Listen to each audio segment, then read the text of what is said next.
So for this part, what we're going to do is to actually take a look at how we can make things go faster. So far we have done step by step on creating constraints and creating weights, but what if there is a faster way of doing it? So that way you don't have to click every time in the morning or in the evening when you're setting up your character and creating the constraints for that session and then adding the weights manually. So let's speed up the process. There is a very, very good tool to record the steps that you do. Let me show it to you. If you go here to the Panels tab and click on Script Editor, you can actually record every action in your scene. So what I have here is I went back to the file where we just had the pose of our skeleton, but we didn't have any constraints or any weights. Because I want to show you that we can automate that and we can save that script and running it automatically. So if we go into the script editor, we have a button that will record everything that you do.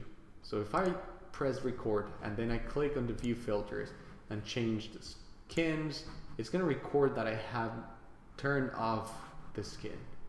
Okay, let me stop that, get rid of this, because what we want to do is to create constraints and create weights and save that file so that in the next session, if we're using the same FBX but a different character, we can create constraints and weight really fast. Okay, I'm gonna have as an example the waist marker of our actors, and I'm gonna attach them to the root and the spine. So pressing Alt, I'm going to select those 6 markers. And I'm going to press record, and what I'm going to do is press Shift, Control, and drag that onto the root bone. Oh, but we don't have selected solving bones, so we need to have that selected for us to actually attach them to the root. So let me clear this. Press record again, and now that I have all those 6 markers selected, Shift, Control, as you can see the cursor changes and my constraints are being selected. Now if I run that script again and I want to attach these markers onto my spine, all I want to do is simply add the name of the bone and the hierarchy.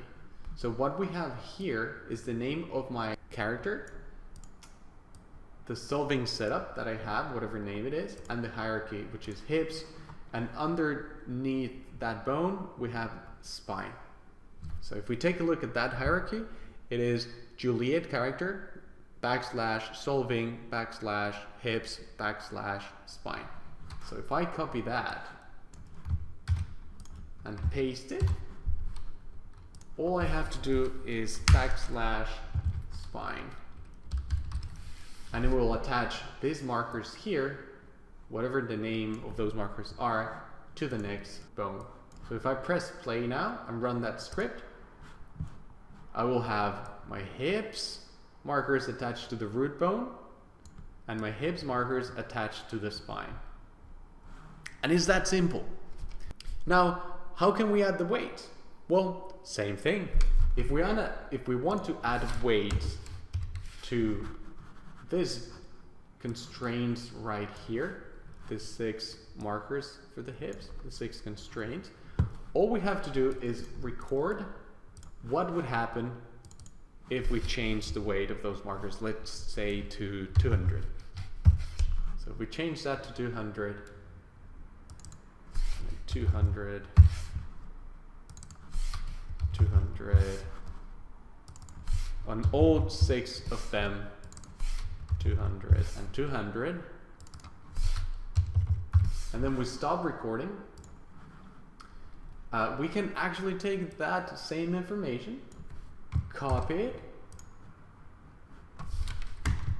and paste it here, with one difference. Now we don't want to change the weight of the marker that's called hips. We want to change the weight of the marker that is affecting the spine, or whatever the name of the bone.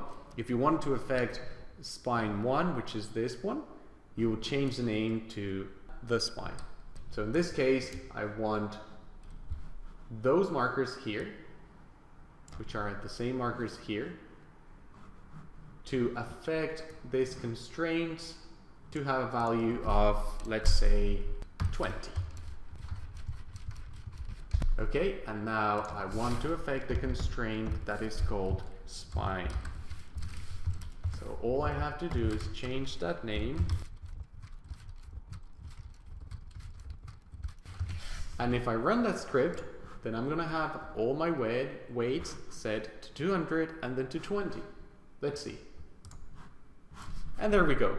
It's that easy. So you can save this file as a script.